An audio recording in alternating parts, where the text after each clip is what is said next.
What unfolded over those 2 days was more than just another clash in America's endless political theater. It was the unraveling of a man who believed his carefully constructed image would shield him from ridicule.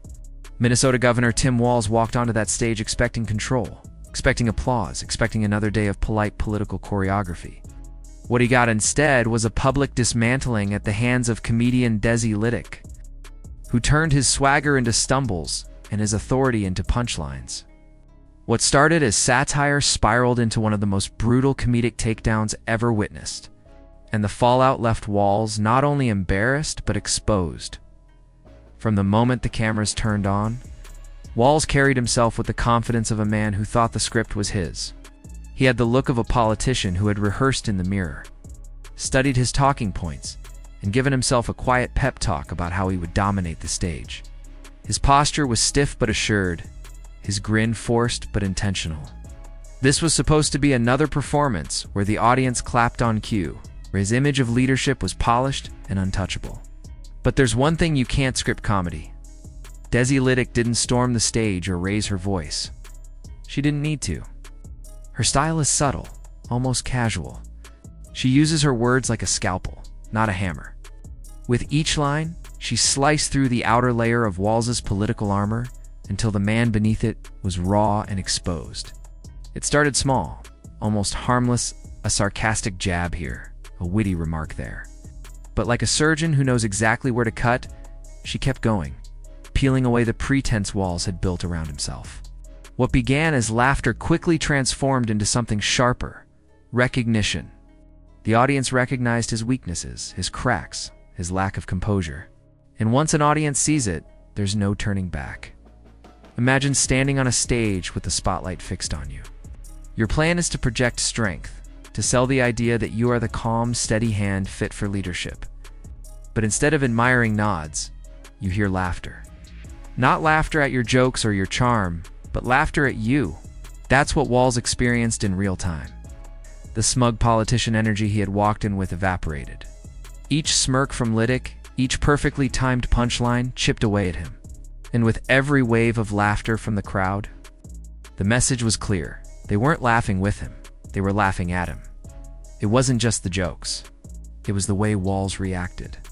He tried to laugh along, but the laugh sounded strained, like someone choking on regret.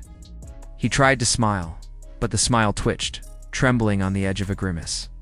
His eyes watered, and though he tried to disguise it as emotion, everyone could see the truth. It was panic. Those weren't tears of inspiration. They were the tears of a man realizing, in front of a live audience, that his image was shattering.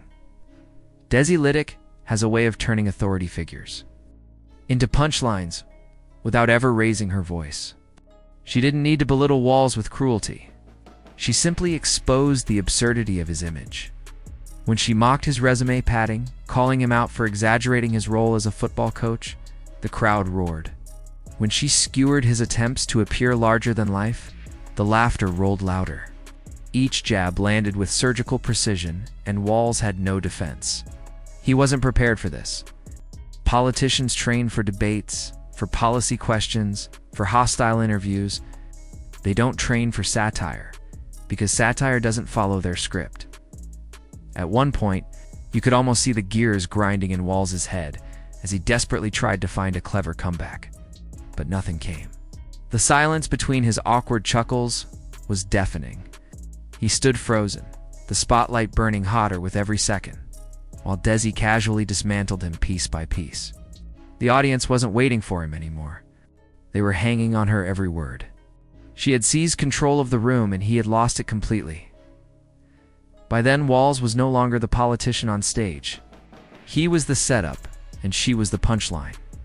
He was the straight man in a comedy sketch he didn't sign up for, fumbling while the crowd roared with laughter at his expense.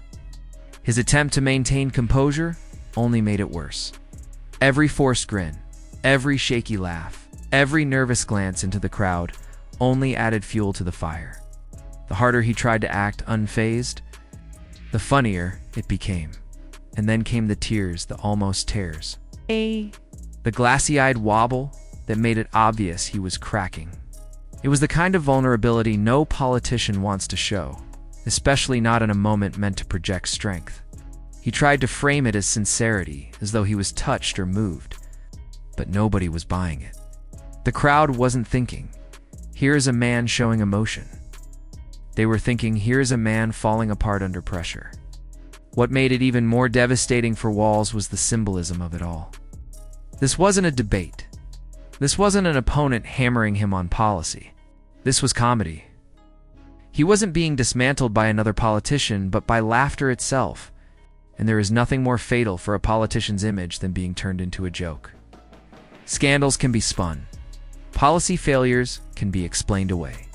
But once the public starts laughing at you, that's an image you can't escape. The fallout was immediate. No one left that night talking about Walz's agenda or his message. They weren't dissecting his policies or debating his points. They were talking about his meltdown, about the way his composure cracked, about the humiliation he endured. It became a story not about what he said, but about how he collapsed under the weight of humor. That's what people remembered. That's what stuck. Desi Lydic didn't just win that night. She delivered a performance that will follow Walz wherever he goes. Every time he tries to project strength, people will remember the man who crumbled when faced with comedy.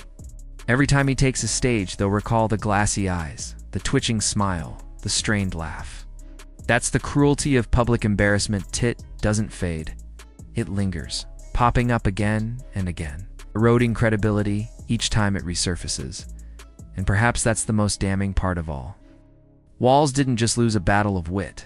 He lost the illusion of authority. The mask slipped, and what people saw underneath wasn't strength or leadership, but fragility. Without the safety net of scripted applause and staged events, he was just another man. Hopelessly out of his depth when confronted with reality by the end of the night. Walz didn't look like a politician anymore. He looked like someone who had wandered into the wrong event, shrinking smaller with every laugh. His posture slumped, his composure gone, his performance in ruins. He had walked in believing he was the main character, but by the time it was over, he was just the cautionary tale, living example of what happens when politicians underestimate the power of comedy. Meanwhile, Desi Lydic walked away untouchable. She hadn't shouted. She hadn't ranted. She hadn't even broken a sweat. She simply did what comedians do best, revealed the absurdity hidden beneath the surface. And in doing so, she proved a larger truth that comedy can be more powerful than politics. A politician can outspin, outturg, even outly an opponent. But no one can outjoke a master of satire. Walz found that out the hard way. And now, the image of his humiliation will live on not as a footnote, but as a defining moment. He came in a governor. He left a punchline.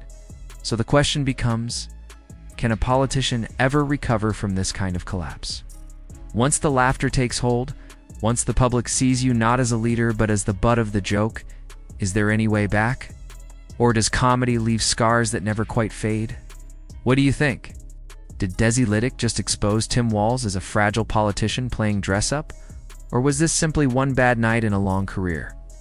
Let us know your thoughts in the comments below. And if you enjoyed this breakdown, don't forget to like, share, and subscribe, because you won't want to miss what comes next.